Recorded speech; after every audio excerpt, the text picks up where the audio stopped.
Hey everyone. So today begins part two of this whole graphing trig functions. Okay. So in a big picture item, where we're going is we want to look at a graph that looks something like this. And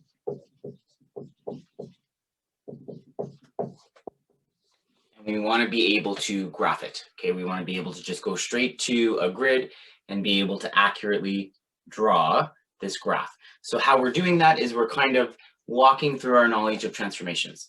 A reminder though, we can't talk about transformations, we can't describe transformations unless we have some sort of a base function. So everything we did in part one yesterday, we said that the base function was y equals sine of x, and then we dealt with the values of a and b yesterday. So we talked about a yesterday. Now you know from a transformational standpoint that a is a vertical stretch, but yesterday we talked about it being the amplitude, okay, and that's the distance from the midline to the maximum or the midline to the minimum. So right in there, I know that'll be small there, but right in there is A, okay? Then we also talked about B. Now, B was your horizontal stretch of 1 over B if we're talking about transformations. But where we saw this more in transformations was its connection to what the period of the graph was. And remember, the period of the graph is the horizontal distance it takes to do one complete cycle. And so what we ended up knowing or figuring out, I guess, yesterday was that 2 pi divided by your b value would give you what the new graph's period was. And that can be algebraically manipulated to also say b equals 2 pi divided by my period, okay? Now, today we're going to add in C and D. Okay, now C, you know, as a horizontal translation, if we were talking transformation. So if there's a base function of y equals sine of x, and I threw in that C value, I'd be shifting it to the left or to the right. I still am doing that here. We just don't call it a horizontal translation. In trig, we call it a phase shift. So P-H-A-S-E shift, okay? All right, so let's take a look. So that's what we're going to do first, is deal with C, and then we'll deal with D. D is moving it up and down, but in trig, that's going to be called a vertical displacement, okay, instead of a vertical translation, but vertical displacement, same thing. Okay, so I've given you this base function here, y equals sine of x. I want you to fill in the amplitude, period, midline, domain, range, midline, intercepts, and y-intercepts, which you've done before in the last lesson. So pause me and write those in. That'll take you 2 seconds. Okay, and you should have an amplitude of 1, a period of 2 pi, the midline equals y equals, or the midline is at y equals 0. The domain is negative infinity to infinity. The range, negative 1 to 1. Midline intercepts, again, just a reminder, the intercepts are here and here and here. So we always state our first positive, and then we go the period of repetition after that. So our first positive is 0, so we don't say 0 plus anything. But it would have been 0 plus pi n, so that's why we just have pi n there, where n is a number of the integers. This is an important statement because that way n can't be like 1.2 or 1.8 or something like that. And then I have a y-intercept of 0, 0. Okay, so now the first thing I want to do is I want to graph y equals sine of theta plus pi over 3. Now, you know from a transformational standpoint that that's moving everything pi over 3 units to the left. Okay, so we need to know how much a tick mark is worth here. Count the tick marks to pi. So that's 1, 2, 3, 4, 5, 6 tick marks to pi. That means every tick is pi over 6. Wow, I'm doing a really bad job of that. Pi over 6, okay? Now, if every tick is pi over 6, how many ticks would pi over 3 be? Well, pi over 3 is 2 pi over 6. True? Okay, so that means 2 tick marks to the left. That's all I have to do. So I'm going to take all my important points. 1, 2. Move them 2 tick marks to the left. 1, 2, 1, 2, 1, 2, 1, 2, and I just keep following that pattern, and then I'll connect the dots. Okay. Now, does that change the amplitude? No. Does it change the period? No. There was no stretch, right? It's a stretch that would change the period. It doesn't change my midline because I didn't go up or down. Doesn't change my domain because that'll still be infinity, negative infinity to infinity. Doesn't change my range. It does, however, change my midline intercepts, and it does change the y-intercept. So we need to have a little conversation around those guys. Okay, so my midline intercepts, remember that I wanted to state the first positive, which is now this guy, plus the period of repetition, which would be from there to there. Okay, so my first positive is at 1, 2, 3, the fourth tick mark in. Well, remember, if every tick mark is pi over 6, 4 tick marks is 4 pi over 6. Then you just want to reduce that. So 4 pi over 6 reduces to pi over 3. 2 pi over 3, sorry. 4 pi over 6 reduces to 2 pi over 3. So my first positive midline intercept is at 2 pi over 3. And then my period of repetition is still the same. I'll still see it every pi n. So I'm going to say 2 pi over 3 plus pi n. Okay. Now, I felt like I wanted to put that up because I felt like I was saying enough that you had to try and keep in your brain. So before I talk about the y-intercept, I've just displayed it all now. Okay. All right. Now let's talk about that y-intercept because I don't want you to get confused as to where it came from. This graph was y equals the sine of theta plus pi over 3. So if I'm solving for y-intercept, what do? I just put 0 in for x, or in this case, 0 in for theta. Okay, so if I'm going to make 0, I'm going to place 0 in for theta right there, that becomes the sine of 0 plus pi over 3, which is just the sine of pi over 3. Well, then I can go to my unit circle. Where's the sine of pi over 3? Pi over 3, that's your 60-degree angle there. And the coordinate pair there is 1/2 comma pi over 3. So the sine of, 1/2 comma root 3 over 2. I'm just going to say that one more time so that I don't screw that up. At pi over 3, at the measure of pi over 3, the coordinate pair is 1/2 comma root 3 over 2. So the sine of pi over 3 is root 3 over 2. That's where I'm getting this y-intercept. Okay, so I'm just plugging 0 in for theta or for x, depending on how it was labeled, and solving for y. You will have to do this algebraically on a test. It'll say what is the y-intercept of the graph, and that's exactly what you'll do. You'll go 0 in for theta and solve for y.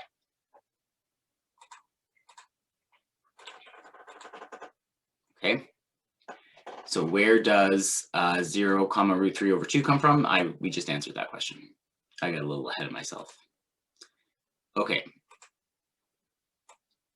So here it is in written down form for you. Okay. All right, the next one I want to do is y equals sine of theta minus 2. So now I'm going to take all my important points and I'm just going to bring them down 2. Okay, so, sorry, I'm trying to change the color of my ink. Okay, so 1, 2, 1, 2, 1, 2, 1, 2. Okay, and then I can draw that in again. Remember, when you're drawing in those lines, we want to see a slight change of curvature right at these points, okay? Because we're going from a going up section to a going down section. So you want to see just that little inflection. Okay. So does that change the amplitude? No, overall, the amplitude is still 1.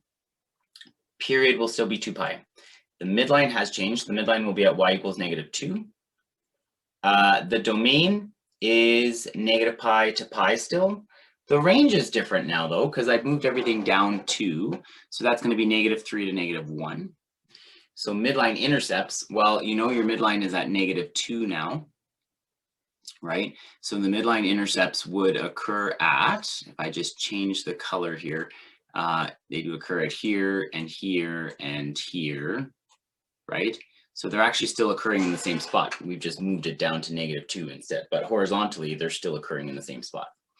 And then the y-intercept, well, the y-intercept will be at 0 comma negative 2. Okay, because it was at 0, 0, and I moved it down 2. Okay, awesome. All right. Now we're going to put two of those together. So now we're going to graph y equals sine of theta plus pi over 6 plus 3. Well, all that means is I'm going to go to the left pi over 6, which we've already established is 1 tick mark. And then I'm going to take it up 3. Okay, so I'm going to go take my important points. We're going to go to the left 1 tick mark. And then up 3. So that'll be there. Okay, take this guy to the left 1 tick mark, up 3. Take this guy to the left 1 tick mark, up 3. Take this guy to the left 1 tick mark and up 3. Okay, and you can see the graph starting to form up there. Take this guy to the left 1 tick mark and up 3. Okay. Does not change the amplitude. Does not change the period. The midline changes. The midline will be at y equals 3. Does not change the domain. The range will change. It'll now be 2 to 4. Midline intercepts will change because I moved everything to the left pi over 6. So my first midline intercept, 1, 2, 3, and then 1, 1, 2, 3. So my first midline intercept is right here. Okay, and that's at 5 pi over 6. So it'll be 5 pi over 6 plus pi n, because there's no stretch involved here, so I know that it'll still repeat itself every pi n. And then the y-intercept, we're going to plug 0 in for theta, and we're going to calculate that. Okay, so let's just do that out. Let's just do that together. Okay, so if I plug 0 in here, I get sine of pi over 6. You know that the sine of pi over 6 based on your unit circle is 1/2. So I end up with 1/2 plus 3. Okay, so the y-intercept should be at 3.5, which we're going to write as a fraction, so that'd be 7/2. Okay. Okay. So that's all my information there. Okay. Good. All right, so those are all 4 of the graphs, how they would look together, just to compare. Okay, so pretty. Okay, now we are going to shift from there to just creating this graph from scratch. So you'll also notice that I've given you this time. Now I'm still giving you that base function y equals sine of x. Again, I'm just trying to make that connection for you, but we're going to move to just drawing all of this straight from scratch, okay? If you understand what I'm about to do in the next couple of minutes, this is way easier than drawing it on your graphing calculator, okay? Because drawing on your graphing calculator, you have to figure out what mode you're in because you're pressing the sine or cosine button. Often these are drawn in radians, and then you have to be able to interpret the scale that you're seeing on your graphing calculator. It's very confusing to actually do it on your graphing calculator. You'll be much more accurate if you just follow the steps I'm about to go through with you. Okay, so the first thing we want to do is just analyze all the pieces of my graph. So the amplitude, well, the amplitude is right here. That's my A value, so that's 4. Vertical displacement's over here, so it's 1. The phase shift, I'm going pi over 4 units to the right. The period, well, to get the period, I have to go 2 pi divided by my B value. Let me just put some of these in here for you. So 2 pi divided by my B value is 2. 2 pi divided by 2 is pi. So my period here will be pi. By the way, usually at this stage of the game, students start asking me, does it matter if I write the equation like you see it up here, or if I have another set of brackets here? And both of them are correct. It doesn't matter. Okay. Then the equation of the midline. Okay. So if I'm asking you for the equation of the midline, make sure you give me an equation. Okay. That is still where the vertical displacement is coming from. Vertical displacement is 1. The equation of the midline now would be y equals 1. Okay, so let's now look at the domain, the range, and the y-intercept as exact values. So you know that the domain of this graph is going to be real, right? So negative infinity to infinity. I'm curious if you've caught yet, if we can get the range of the graph just from the equation, notice I haven't drawn anything yet, but you do have the ability, whether you know it or not, you have the ability to figure out the range here. And what I want you to think about is the following two numbers. I have a midline at 1. Okay, so I'm going to start in at 1. From there, I'm going to go up 4 and down 4. So if I'm at 1 and I go up 4, I'll be at 5. So that's going to be my maximum.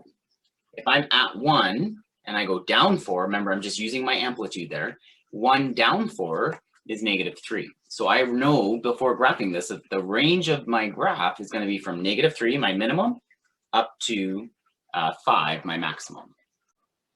Okay, so now what we want to do is we want to get the y-intercept. Now, to get the y-intercept, we're going to plug 0 in for theta, okay?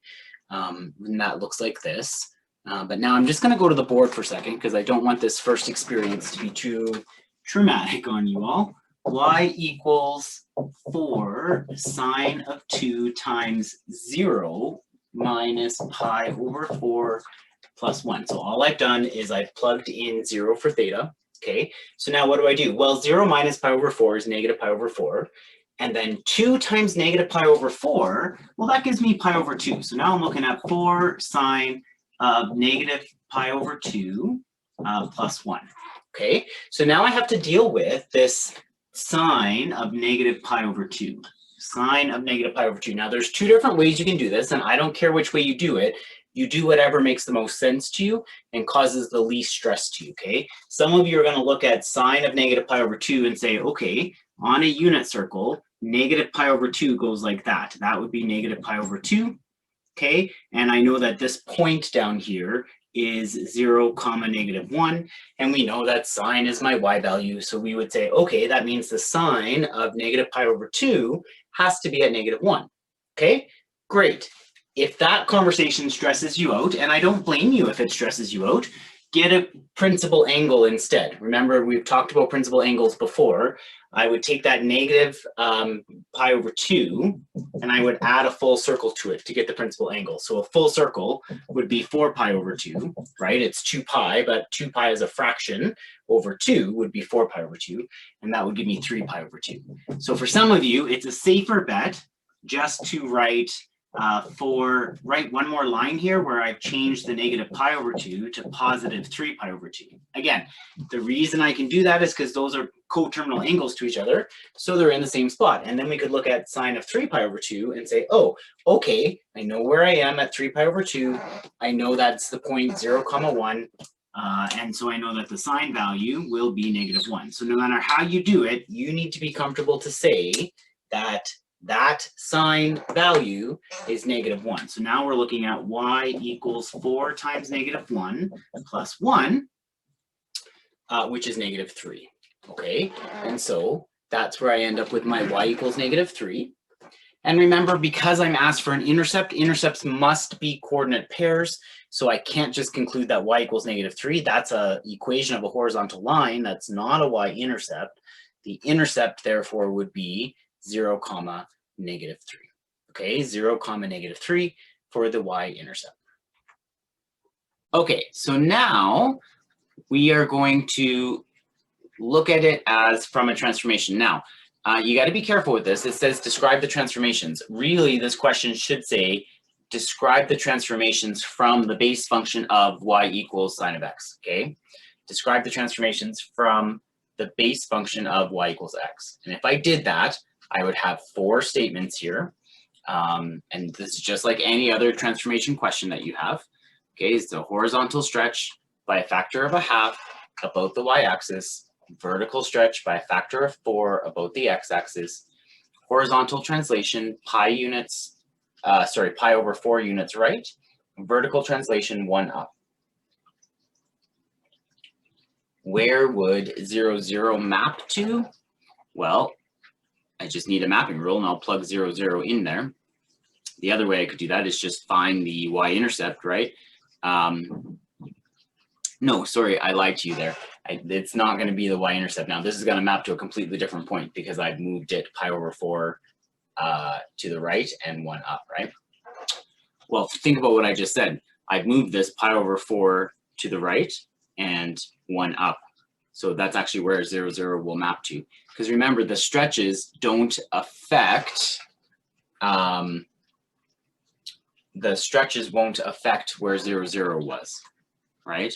So 0, 0 maps to pi over 4, comma 1, because I moved it pi over 4 to the right and 1 up, right? If the first thing I do is the stretches there, I just want to make sure that's clear. The first thing I do is the stretches, but anything times 0 is 0. So after the stretches, I'm still at 0, 0, and then I moved pi over 4 to the right and 1 up, okay? All right, how far apart are your original midline intercepts? Well, the original ones will be, when they say original, they're talking about y equals sine of x. So that'd be pi n from each other. So pi radians apart from each other. Which transformations would affect how far apart the midline intercepts are now? Well, that's with the b value, right? Because we know either we're looking at the new period will be 2 pi over 2, or we can look at that b value of 2 and say that's a horizontal stretch of a half. So if the original distance was pi radians apart from each other, the new distance, those midline intercepts are going to be pi over 2 away from each other. Now, I did that from a horizontal stretch perspective, but if we're doing it from a period perspective, we know that my new period is 2 pi over 2, right? It's 2 pi over b. So my new period is pi. And then we know that the midline intercepts, we talked about this in the last lesson, we know that the midline intercepts are half of a period away from each other. So if my new period is pi, midline intercepts have to occur at pi over 2. Okay, so the horizontal stretch, I would multiply the original distance by the stretch factor. That's where that formula 2 pi over b for the period comes into play. Okay, how far apart are your new midline intercepts? So my new midline intercepts would now be pi over 2 radians away from each other. How can we use this information to draw the new function? Well, that's kind of where I'm leading you, right? Is to be able to draw this new function. And it goes back to really, I'm going to write these steps out for you in a second, but you got to figure out where you start. Then you got to figure out how wide one period is, okay? Because if you figure out how wide one period is, then you know where you start the graph again. Once you have that distance, that horizontal distance, we just divide that into 4 even sections so we can put all our important points there. Okay, so the translations help me figure out where to start. The horizontal stretch helps me decide how wide a period is. The vertical stretch becomes the amplitude, so it helps me determine where my maximum and minimum points will be. Okay, all right, so here we go. These are kind of the 4 steps to drawing. 5 steps. Step number 5 is what's your shape, and we've talked about that, right? You want to be very, very careful that you have a nice curve there. So number 1, we draw your midline. Make sure that's a dotted line when you draw it in. Number 2, find that starting point. So you'll find your starting point either on the midline or at a max or a min, depending on whether you're talking about sine or cos. And then you have to take into account the horizontal translation as well. So have I shifted that left or right? Find your next starting point. That's where we talk about the period. And then divide by 4 and go. So let's try it. If I want to graph this, the first thing I want to do is draw in my midline. My midline is going to be at 1, and it's going to be a dotted line. Then I need to find my starting point. Well, sine, this is a sine graph. Sine starts on the midline and the y-axis. Okay, so I'm still going to start on the midline because it's a sine graph, but this time I've moved over to the right, pi over 4. Well, I need a frame of mind here. I need a frame of reference. So let's count the tick marks to pi. 1, 2, 3, 4 tick marks to pi. So each tick mark is pi over 4. Okay, so I just move 1 tick mark to the right. So my starting point now is going to be right there.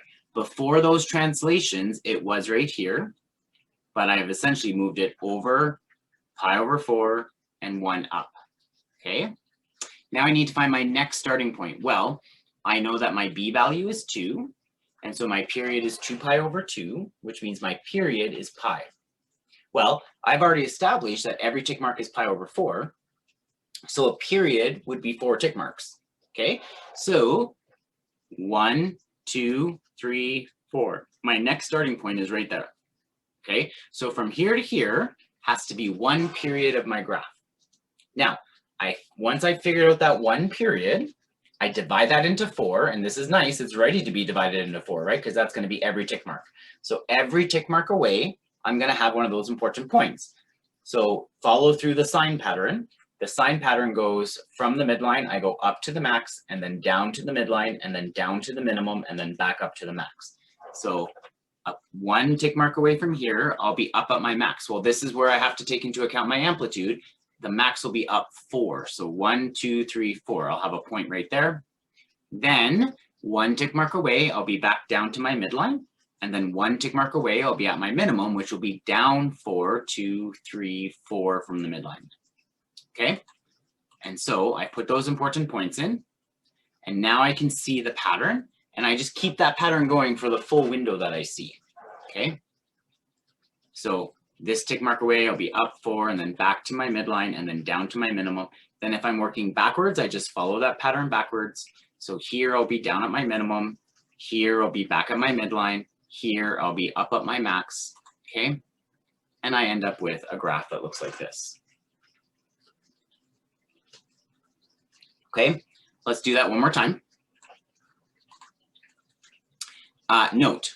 The line going from min to max is not straight. You need to be careful to show this properly. Plot a few more points if you're unsure, and we've talked about that several times in the last 2 lessons. I just want to make sure you're comfortable with that.